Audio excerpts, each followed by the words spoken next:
श्री राधे श्याम। तो हाँ, आ गए हम वापस मुंबई और बड़े अच्छे तरीके से हमने वसंत पंचमी भी सेलिब्रेट किया। लेकिन आपको मेरी शक्ल से दिख रहा होगा कि मेरी हालत कितनी ज़्यादा ख़राब है, क्योंकि शिव जी की कृपा से हमने 3 परिक्रमा किया था इस बार। गोवर्धन परिक्रमा, बरसाना परिक्रमा और श्री वृंदावन धाम की परिक्रमा।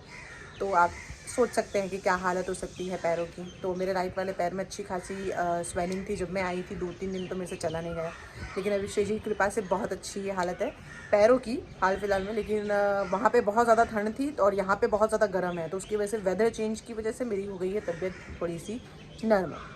2 दिन से तो मुझे ऐसा लग रहा था कि हाँ ठीक है, हल्का हल्का सा बॉडी में थकान होता है ना, वैसा। और आज सुबह से मुझे ऐसा लग रहा है कि मुझे सर्दी हो गई है, थोड़ा थोड़ा सा हेडेक हो रहा है, बहुत ज़्यादा आलस आ रहा है। जॉब में भी आज मेरा मन बिल्कुल भी नहीं लग रहा था, पता नहीं क्यों ऐसा लग रहा था कि बस मैं सो जाऊँ। कल मुझे पेट में कॉन्स्टेंटली पेन हो रहा था, फिर कमर में दर्द हो रहा था। तो मैं आज गई थी डॉक्टर के पास, डॉक्टर से मिलने। तो डॉक्टर ने मुझे कहा है कि मुझे वृंदावन धाम की कमी है मेरे में। इसका मतलब कि अगर मेरे को मेरी तबीयत ठीक ठाक चाहिए तो मुझे सिर्फ वृंदावन धाम रहना चाहिए, ऐसे मेरे डॉक्टर ने मुझे कहा है। तो अब देखो, श्री जी जल्दी से मुझे वहाँ बुला ले फिर से। हर भक्त की यही इच्छा होती है। जाने के टाइम पे वो जितना खुश होता है, आने के टाइम पे वो उतना ही ज़्यादा दुखी होता है हमेशा। तो चलिए आज का व्लॉग शुरू करते हैं। तो व्लॉग शुरू करने से पहले अगर आपने चैनल को सब्सक्राइब नहीं किया तो सब्सक्राइब कर लीजिएगा, बेल आइकन को ऑन कर लीजिएगा, लाइक और शेयर करना बिल्कुल भी मत भूलिएगा। आज मैं आपको दिखाने वाली हूँ मेरे घर की कंडीशन।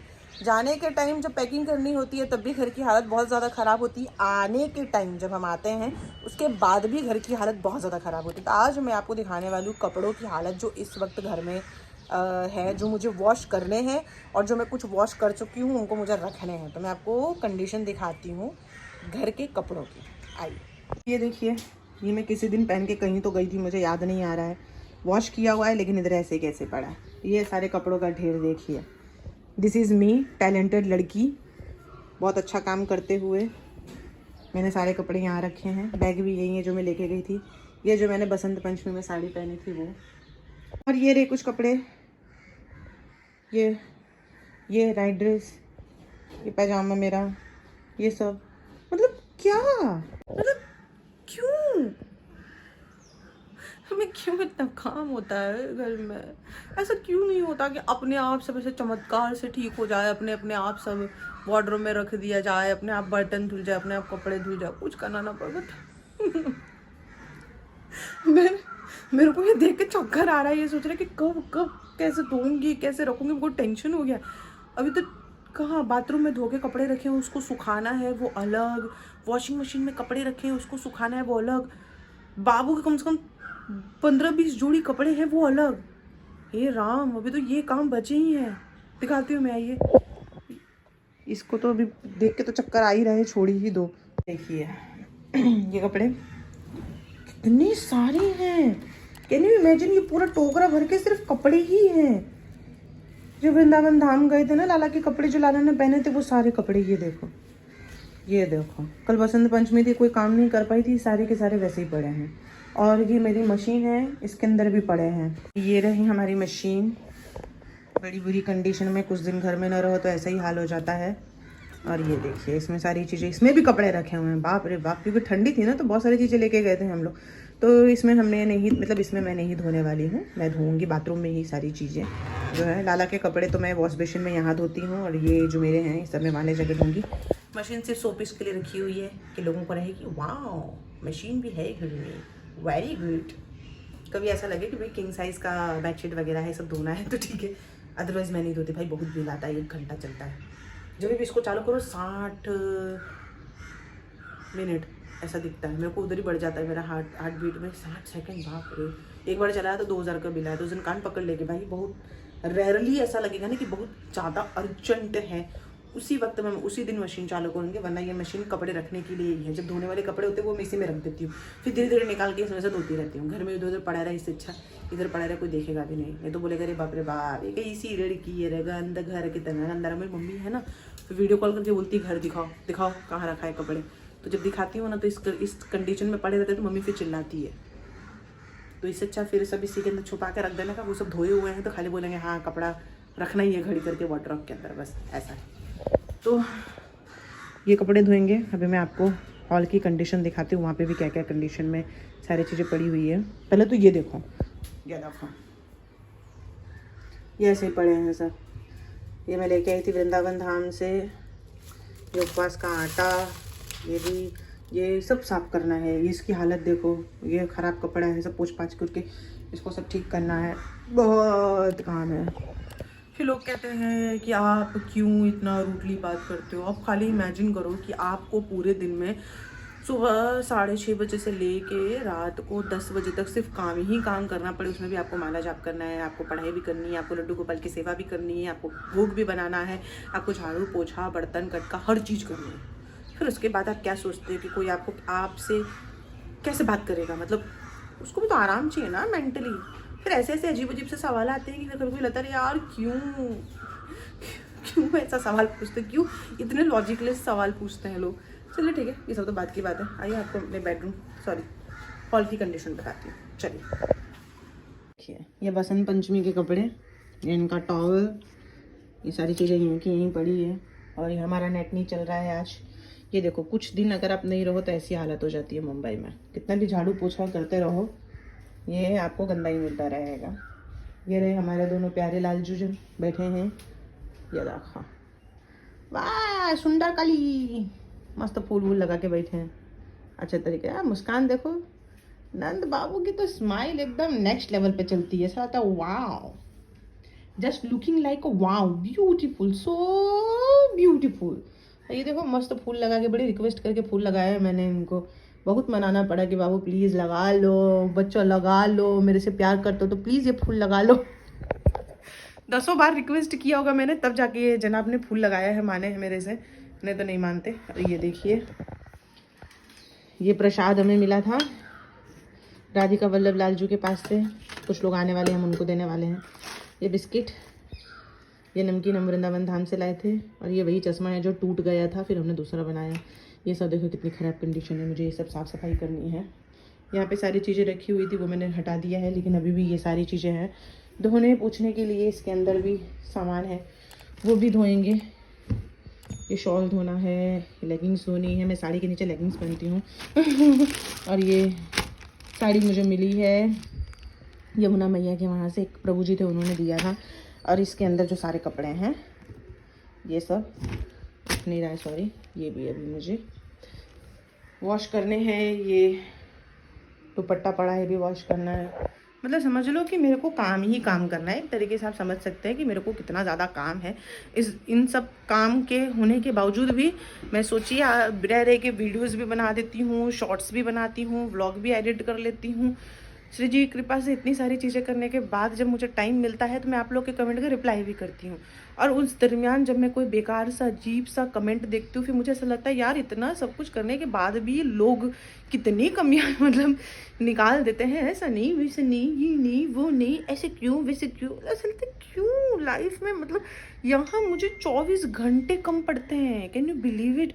मुझे ऐसा लगता है कि अरे यार थोड़ा और टाइम होना चाहिए। अभी देखो ये पंखे की हालत देखो, अभी वो भी साफ़ करना, कोई है नहीं। आज मैं खुद ही व्लॉगिंग कर रही हूँ कि आज वीडियो बनाने के लिए भी कोई नहीं है, मुझे खुद बनाने पड़ रहे हैं।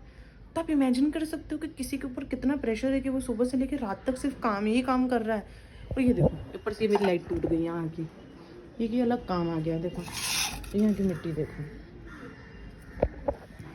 अभी सोचिए, मैंने अभी मेरी 6 माला बची है। अभी कितने बज रहे हैं?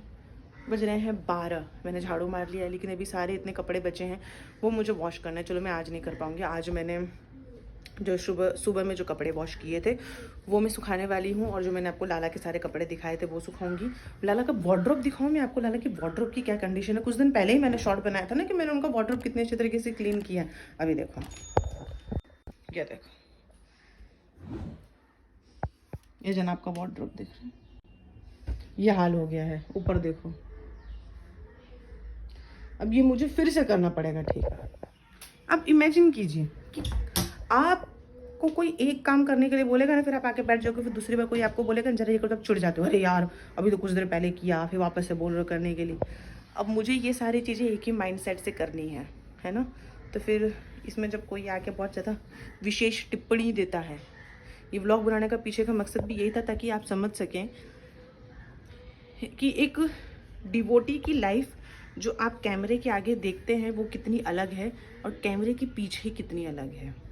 क्या आप समझ सके कि एग्जैक्टली वो कितनी सारी चीज़ें उनको करनी होती है पूरे दिन में, और उसके बावजूद भी आप एक्सपेक्ट करते हो कि वह हर वक्त बस एक ही माइंड से चले, एक ही माइंड से हो। अगर वो थोड़ा सा लाउड हो जाते हैं या कुछ कह देते हैं तो फिर लोगों को लगता है कि बहुत रूड है। ऐसे थोड़े ना होते हैं भक्त, ऐसे थोड़े ना होते हैं कृष्ण भक्त। इससे क्या होता है ना, जो सामने वाले को जिसे आप बोल रहे हो ना उसको तो कोई अपराध नहीं लगेगा। क्यों?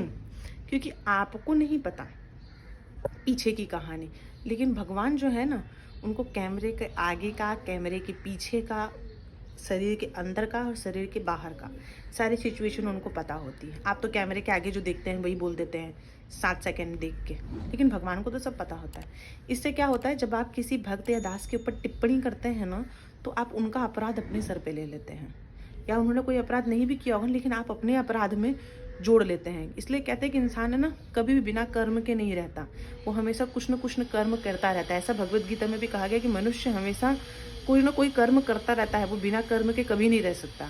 इसमें आप सोच लिए, बोल दिए, कुछ कर दिए, ये सब भी कर्म में ही आता है। तो जब भी किसी का ब्लॉग, वीडियो या किसी को भी दिनचर्या कुछ देखें, तो कभी उतने सेकंड की चीज़ को देख के आप लोग कभी किसी को जज ना करें, क्योंकि आपको खाली उतना ही सेकंड दिख रहा है, लेकिन उतना सेकंड भर के ही जीवन नहीं है ना, या दिन नहीं है। दिन पूरा 24 घंटे का होता है, जिसमें इंसान 12 घंटे तो एटलीस्ट कम से कम वो 12 घंटे से ज़्यादा ही काम करता है पूरे दिनचर्या में सारी चीज़ें।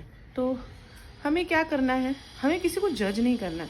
आपको कोई चीज़ नहीं पसंद आ रही है, नहीं समझ में आ रहा है, स्वाइप करो, आगे बढ़ो, है ना। वहाँ बैठ के कमेंट करो खाली इस उतनी पर्टिकुलर चीज़ को देख के, तो वो बहुत ज़्यादा एम्बैरेसिंग होती है। उसमें क्या होता है, फिर मूड ख़राब होने लगता है। पता है क्या लोग हैं यार क्यों करते हैं ऐसा। चलो ये सब सेकेंडरी बात है। तो मेरे को हो गई है गले में खराश अभी बहुत ज़्यादा, थोड़ी सी स्वेलिंग भी जैसे दिख रहा होगा आप लोगों को, क्योंकि मुझे ऐसा लग रहा है कि मुझे हो गई है सर्दी। और आप मेरे चेहरे की हालत देख रहे हैं, क्योंकि हम काफ़ी ज़्यादा वहाँ पे चले हैं, बहुत ज़्यादा चले हैं। तो अब यहाँ पे जब हम वापस आए तो हमें पता नहीं था कि स्किन की हालत क्या है, क्योंकि वहाँ पे देखिए मैं मेकअप वगैरह यूज़ नहीं करती, कोई मेकअप प्रोडक्ट यूज़ नहीं करती। काजल लगाई तो लगाई, नहीं लगाई तो नहीं लगाई, ऐसा कोई पर्टिकुलर नहीं है। लेकिन जब मैं वापस आई मुंबई तो मुझे पता चला कि सब स्किन मेरी ड्राई हो गई थी, यहाँ पे पूरा रेड हो गया था, फिर ब्लैक होने वाइट स्किन निकल रही थी। तो भी आप देख रहे होगे मेरे चेहरे की हालत कैसी हो गई है। चलो ये तो बाहरी बात हो गई, लेकिन अंदर से, दिल से अगर मुझसे कहा जाए, तो अगर मुझे कोई अभी कहे कि चलो वापस रिधाम वृंदावन चलते हैं, तो मैं भाग जाऊँ और फिर कभी वापस ना हो। ये इस वक्त की मेरी कंडीशन है, टू बी फ्रैंक, अगर आप मुझसे पूछें तो। चलिए आगे का काम करते हैं। तो ये धो लिए हमने लाला के कपड़े, ये बाहर सुखा दिया है, सब लंबी लाइनें हैं। ये साड़ी मेरी, और अब ये वाला लाला का है, यहाँ पे हम लाला के कपड़े सुखाएंगे। मैंने कल धोए थे, ये चुनरी वगैरह है सब, ये अभी इसमें से निकालूंगी, फिर इसको सब रखूंगी अच्छे तरीके से। ये सारे कपड़े अब ये सूख गए हैं, ये देखिए दोनों जन के कपड़े हैं। अब मैं इसको अच्छे तरीके से सेट करके यही वाले ट्रे में रख दूंगी। ये 3 कंपार्टमेंट हम बना देते हैं डिवाइड करके। यहाँ पे इनके ऊपर टी शर्ट, यहाँ पे इनकी चड्डीज रहेगी, और ये नाइट में लंगोट और रात के जो कपड़े पहनते हैं स्लीवलेस वाला वो रहेगा। ये 3 तरीके का अलग अलग रहेगा, तो हमको ढूंढने में इजी रहेगा मॉर्निंग में। ये देखिए पूरे बास्केट में रख दिया। और जो रेगुलर कपड़े पहनते हैं कुंज बाबू वो, और ये रहे ठंड के कपड़े हमारे नंद बाबू का। तो ठंड तो मुंबई में है नहीं एज यूजुअल, और अब तो गर्मी स्टार्ट हो गई है यहाँ पे। तो ठंड के जितने भी कपड़े हैं ये सब मैं अलग करके इसको रख दूँगी बैग में। ये लंगोट, ये पैंट और ये नाइट ड्रेस जो हमारे नंद बाबू पहन के सोते हैं रात्रि को। और सामने का हाल बताती हूँ आपको। देखो अभी भी ये यहाँ पड़ा है, और वो पूरा साफ़ करना है मुझे। वहाँ पे भी अभी कपड़े पड़े हैं, और आज डे 2 है। मैंने अपने जो कल मैंने कपड़े धोए थे वो सब मैंने अच्छे तरीके से वार्डरोब में रख दिए हैं। आज फिर से उतने ही कपड़े मैंने वापस निकाले हैं धोने के लिए, सब बाहर टंगे हुए हैं। लाला के कपड़े अभी बाकी हैं कुछ धोने के लिए। वो भी अलग है, वो मैं बताऊँगी आपको अलग से कितना काम होता है। ये पूरे ठंडी के कपड़े नंद बाबू के इसमें सब जगह पे हैं। हम सोच रहे हैं कि सबको अब पैक करके ये पूरी जगह खाली कर दी जाए ताकि यहाँ पे नॉर्मल गर्मी के कपड़े अब निकाल सकें। तो बच्चे कुछ जो कपड़े हम लेके गए थे ये वाले सब, ये सब हम इसमें पैक करेंगे।